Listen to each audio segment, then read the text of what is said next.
ଆସିଲେଣି ଦିଲ୍ଲୀ ଯିବା ପାଇଁ ଦିଲ୍ଲୀରୁ ଡକରା ଆସିଛି ନା ବଡ ନେତା ନାଇଁ ନାଇଁ ମୁଁ ଠାକୁର ଦର୍ଶନ ପାଇଁ ଯାଉଛି।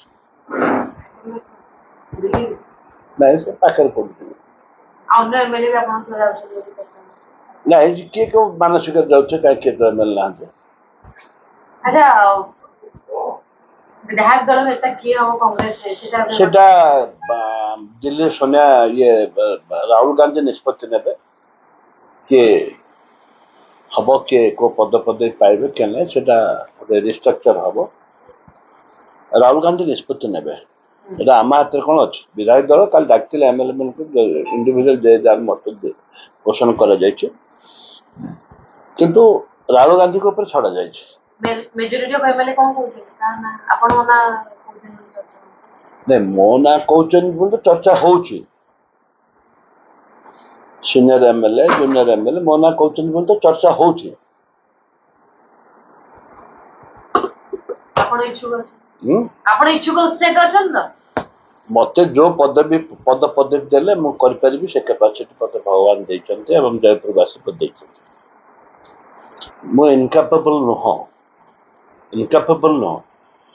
କଥା ହଉଛି ଦଳ ନିଷ୍ପତ୍ତି ମୋର ନିଷ୍ପତ୍ତି ସମାନ।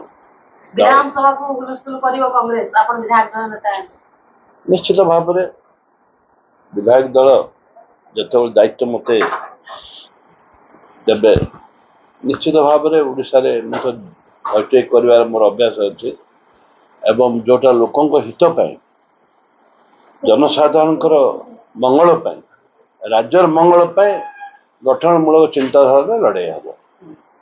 ଆଚ୍ଛା ଭାଇନା ଆଉ ଗୋଟେ କଥା ଆସୁଛି କି ଯୋଉମାନେ 20,000 କମ୍ ମାର୍ଜିନରେ ହାରିଛନ୍ତି ସେମାନଙ୍କୁ ସବୁ ସଂଗଠନ ଦାୟିତ୍ୱ ମିଳିବ କି ଆଗାମୀ ଦିନରେ? ହଁ ନିଶ୍ଚିତ ଭାବରେ ଯୋଉମାନେ କମ୍ ଭୋଟ ହାରିଛନ୍ତି ସେମାନଙ୍କୁ ସଂଗଠନ ଦାୟିତ୍ୱ ଦେବା ଉଚିତ। ପିସିସି ପରିବର୍ତ୍ତନ ହବ? ମୁଁ କହିପାରିନି ପିସିସି ପରିବର୍ତ୍ତନଟା କେନ୍ଦ୍ରର Mallikarjun G Rahul G Sonia G ନିଷ୍ପତ୍ତି ନିଅନ୍ତି ତାହାର ଆମର କିଛି ନଥାଏ ସେମାନେ ନିଷ୍ପତ୍ତି ନିଅନ୍ତି। ନୂଆ ନେତୃତ୍ୱ ଆବଶ୍ୟକତା ଅଛି ନା 2029ର ପ୍ଲାନ୍ ଯେତେବେଳେ କଂଗ୍ରେସ କରିବ? ଯେତେବେଳେ ପରିବର୍ତ୍ତନ କରିବେ ସେତେବେଳେ ସେମାନେ କରିବେ ନୂଆ ଆବଶ୍ୟକ ଅଛି କି ନ ଅଛି ସେମାନେ ନିଷ୍ପତ୍ତି ନେବେ କିନ୍ତୁ ଆମର ନିଷ୍ପତ୍ତି ତ ହୁଏନି ହବନି ବି ସେମାନେ ନିଷ୍ପତ୍ତି ନେବେ।